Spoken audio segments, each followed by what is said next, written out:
പ്രിയപ്പെട്ടവരെ, നമുക്ക് ഒരിക്കൽ കൂടി ഒന്ന് ഷിരൂരിലേക്ക് പോകണം. അവിടെ നമ്മുടെ ലോറിയുടെ ഓണർ മനാഫ് നമുക്കൊപ്പം ചേരുന്നുണ്ട് തത്സമയം. മനാഫെ, നമസ്കാരം.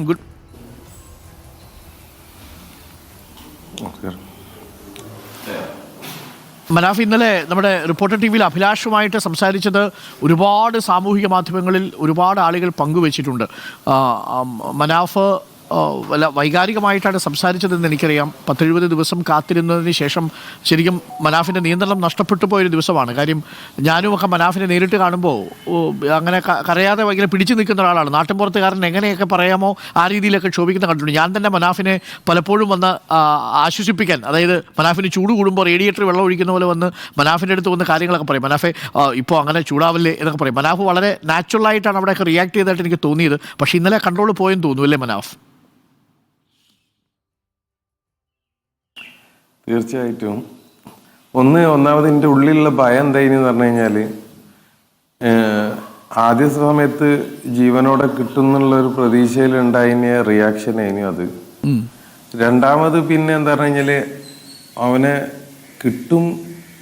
കിട്ടുകയാണെങ്കിൽ തന്നെ പല ആളുകൾ ചോദിച്ചു, ഇനി എന്തിനാണ് കിട്ടിയിട്ട് എന്താ കാര്യം, അസ്ഥി പോലും ഉണ്ടാവില്ല എന്ന് പറഞ്ഞ്.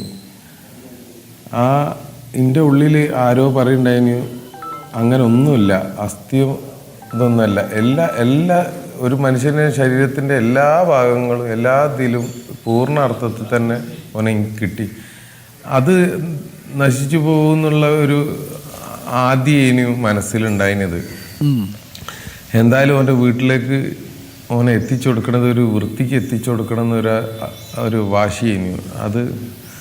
അതിപ്പോൾ അത് പുറത്തേക്ക് എടുത്തപ്പം എല്ലാവർക്കും മനസ്സിലായിണ്ടാവും. ഞാൻ പല ആളുകളോടും പറയും, നേരം വെക്കല്ലേ, ഏതായാലും മരിച്ചെന്ന് ഞാനും അംഗീകരിക്കണം. പക്ഷേ നിങ്ങൾ എത്രയും പെട്ടെന്ന് ഈ വിഷയത്തിൽ ഇടപെടണം.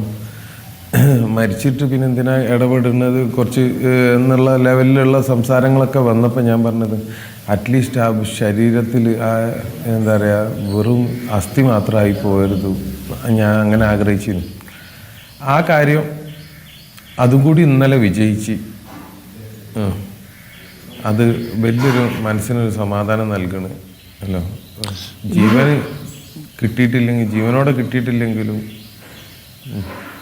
ഈ 70 ദിവസമായി അല്ലേ മനാഫ്, അങ്ങോട്ട് ഒന്ന് സ്വസ്ഥമായിട്ട് ഉറങ്ങാൻ പോലും പറ്റാത്ത ദിവസങ്ങളായിരുന്നു കഴിഞ്ഞു പോയത്. തീർച്ചയായിട്ടും എന്നെ സഹിച്ച എൻ്റെ ഭാര്യനോട് പറയണം. കാരണം എന്ന് പറഞ്ഞു കഴിഞ്ഞാൽ, ഞാൻ ആകെ 4 ദിവസം വീട്ടിൽ നിന്നത്. ഇവിടെ ആയാലും ഇതിപ്പം ഈ ക്യാമറ ഇപ്പം നിൽക്കുന്നത് ഞാനിവിടെ വാടകയ്ക്ക് എടുത്ത വീട്ടിലാണ്. ഈ വീട്ടിൽ ഈ തറയിലാണ് കിടന്നുറങ്ങിന് ഇത്രയും ദിവസവും. ഇവിടെ തന്നെ ഭക്ഷണം ഉണ്ടാക്കൽ. വീട്ടുകാരും വെറുത്തുപോയിനും, നാട്ടുകാരും വെറുത്തുപോയിനും, രാഷ്ട്രീയക്കാരും വെറുത്തുപോയി എന്നെ കൊണ്ട്. പക്ഷേ നല്ലൊരു കാര്യത്തിനല്ലേ, അപ്പം കുറച്ചൊക്കെ എല്ലാവരും സഹിക്കുക, അത്രേ പറയാനുള്ളൂ ആ കാര്യത്തിൽ. മനാഫെ, ഞാൻ മൊത്തം എത്ര രൂപയുടെ സാമ്പത്തിക നഷ്ടം സംഭവിച്ചിട്ടുണ്ടാവും മനാഫിന്? എനിക്കൊന്നും ഒരു വലിയ നഷ്ടമാണ്. ഇന്നലെ CC ഒന്നും അടഞ്ഞ് തീർന്നിട്ടില്ലെന്ന് തോന്നുന്നു അല്ലേ വണ്ടിക്ക്?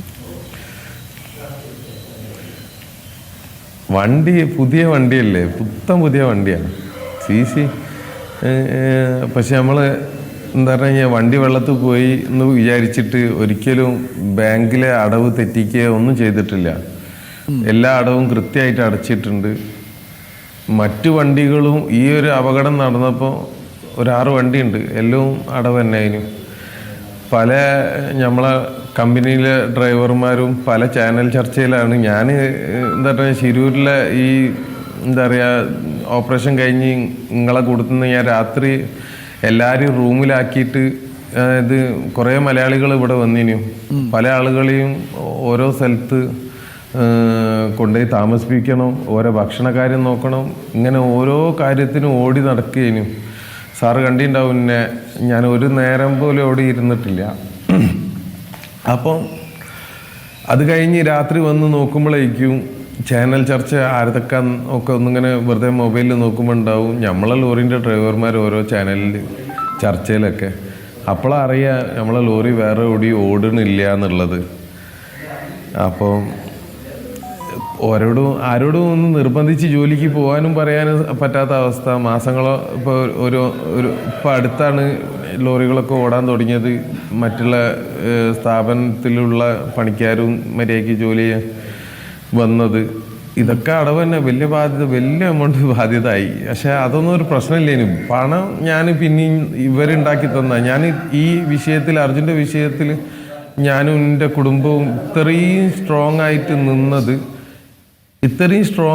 നിന്നത് എൻ്റെ എന്താ പറഞ്ഞു കഴിഞ്ഞാൽ ഞാൻ ഓൾക്ക് തിരിച്ചു കൊടുക്കേണ്ടതാണ് ഈ ഒരു സമയം. കാരണം എന്ന് പറഞ്ഞാൽ അവരെ കൊണ്ട് ഞാൻ എൻ്റെ വീട്ടിൽ കഞ്ഞി മീൻസ് എൻ്റെ വീട് പുലർന്നു പോയത് ഇവരെ കൊണ്ടാണ്. അപ്പം അതിൻ്റെ ഒരു റിട്ടേൺ ഞാൻ ചെയ്തു കൊടുക്കേണ്ടതുണ്ട്.